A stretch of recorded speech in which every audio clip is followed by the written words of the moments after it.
Shalom. In this week's Fact or Fantasy, I want to focus on a fantasy that goes as follows: that if Israel pulls out of Gaza, then there will be peace in the whole region. I go back to May of the year 2000 when Israel pulled out of Lebanon in compliance with a UN resolution. The IDF pullout was rapid and complete, but it was not seen in the Arab world as Israel wanting to prove that in spite of her military power that she wanted peace. The Arab world said that this was their victory, especially the terrorists, and that their actions, their violent actions in the northern part of Israel had now paid off, and that the Jews had given up and lost.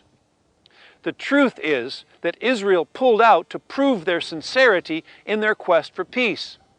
And here's a TV report that shows why Israel went into southern Lebanon in the first place. Habakkuk 2:17 says, "For the violence of Lebanon shall cover thee," an appropriate scripture describing the situation along the Israeli-Lebanese border, as many spend their days and nights in bomb shelters, and fighting rages from the Mediterranean coast to the foothills of Mount Hermon. Israeli 155mm artillery batteries and helicopter gunships deliver blistering attacks on South Lebanon in response to Hezbollah rocket barrages against northern Israeli communities. A principal target of the Islamic fundamentalist rocket barrages is the town of Kiryat Shmona. The streets of the city are almost deserted, as local municipal authorities maintain operations from an underground bunker. Town Council spokesman Yoram Mizrahi. How many people are here now at the moment, out of the population? What percentage?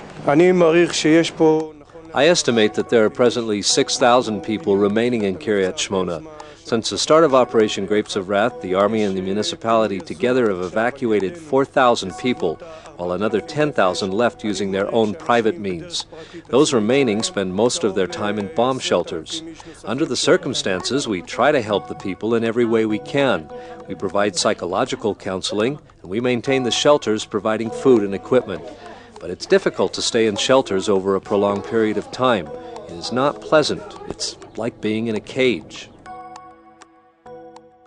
Now the question remains, will a pullout from Gaza be seen as weakness on the part of Israel, which will then reward the terrorists and act as a stimulus for the extremists to continue their violent tactics?